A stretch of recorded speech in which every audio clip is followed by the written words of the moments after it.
સર્વે મિત્રોને જય સોમનાથ।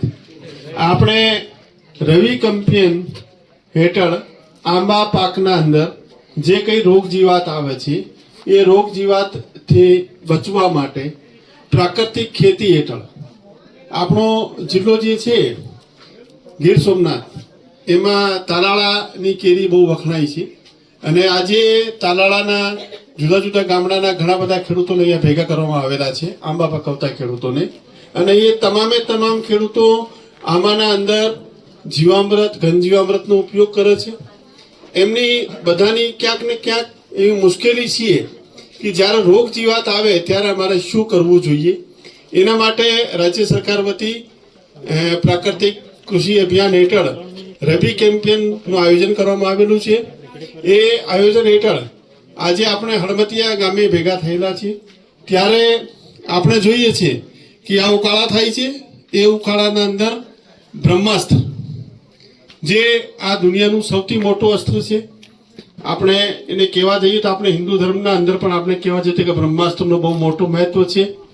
આ બ્રહ્માસ્ત્રના અંદર તમે અત્યારે જોયું કે એના અંદર સીતાફળીના પાન હતા, કરંજના પાન હતા, લીમડાના પાન હતા, પપૈયાના પાન હતા, ધતુરાના પાન હતા અને 20 લીટર ગૌમૂત્ર એનું આપણે ચટણી બનાવીને એના ઉકાળા કરવાના છે।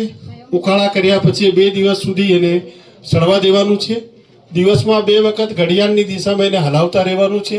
એને હલાવીને 2 દિવસ પછી એને ગાળીને તમારે એક પ્લાસ્ટિકના કન્ટેનરમાં ભરીને મૂકી દેવાનું છે। પછી તમને એવું લાગતું હોય કે હવે રોગ જીવાત આવવાનું ચાલુ થઈ ગયું છે, ત્યારે રોગ જીવાત આવે એના પહેલા જેમ વરસાદ બંધ થાય અને આપણને ખ્યાલ આવે કે ઠંડીની શરૂઆત થઈ ગઈ છે અને હવે આમાંના અંદર નવા પાન અને મોર આવવાની ચાલુ થઈ જશે, તો જ્યારે જે મોર અને કોર મને ભેગી આવતી હોય, જ્યારે ચૂસ્યા પ્રકારની જીવાતો એમાં અટેક કરતી હોય છે, તો એના પહેલા આપણે નિમાસ્ત્ર બનાવીને નિમાસ્ત્રનો છંટકાવ કરી દેવાનું છે। એના પછી જ્યારે કોઈ પણ પ્રકારની ઈયળ દેખાય અથવા મધીઓ દેખાય ત્યારે તમારા ખેતરના અંદર એક પંપના અંદર 500 મિલીલીટર અડધો લીટર તમારે છંટકાવ કરીને મિશ્રણ કરીને એનું છંટકાવ કરવાનું છે। આપણે અહીંયા મોટા મોટા પંપ વાપરતા હોઈએ છીએ, તો 1000 લીટરના પંપના અંદર તમે 20 થી 30 લીટર જેટલું આ બ્રહ્માસ્ત્ર નાખીને તમારે એનું સ્પ્રે કરી દેવાનું છે। એ સ્પ્રે કરશો એટલે તમને એકદમ ચોક્કસ રિઝલ્ટ મળશે કે જે કંઈ પ્રકારની ચૂસિયા જીવાતો છે એ એકદમ પાન ઉપરથી રસ ચૂસવાનું બંધ કરી દેશે। બીજાના ખેતરની જીવાત જે તમારા ખેતર પર એની બેસતી હશે એ પણ રસ ચૂસવાનું બંધ કરી દેશે। એના કારણે એ ભૂખી થઈને મરી જવાની છે।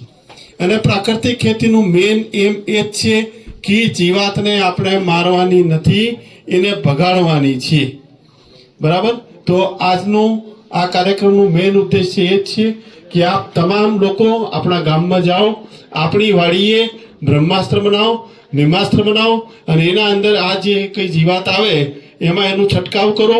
આજુબાજુના લોકોને પણ તમે શીખવાડો અને અમારું જે પ્રાકૃતિક મિશન અત્યારે ચાલી રહ્યું છે, મિશન અને નોન મિશન હેઠળ, જેમાં વધુમાં વધુ આંબા પકવતા ખેડૂતો સ્વયં પ્રેરિત વિલિંગ ફાર્મર તરીકે એમાં નોંધણી કરાવો અને એ થયા પછી આગળની જે પ્રક્રિયા છે એમાંથી પસાર થઈને આપણી કેરીને આપણે પ્રાકૃતિક ખેતી થકી પકવતી કરીએ અને એનું સર્ટિફિકેશન મેળવીને ઓછા ખર્ચે વધુ ભાવ મેળવીએ, એ આશયથી આ તાલીમનું આયોજન કરવામાં આવેલ છે।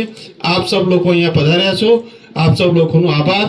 આજના કાર્યક્રમના અંદર અશોકભાઈ, અમીપરાજી, બાળરજી, મારો આત્માનો સ્ટાફ, બોર્ડનો સ્ટાફ, તાલાળા તાલુકાના તમામ કૃષિ સખા અને સખા મિત્રો અને જુદા જુદા ગામના જે આંબા પકવતા ખેડૂતો છે એ ભેગા થયેલા છે, એ સર્વેનું આભાર માનીને વિરમું છું।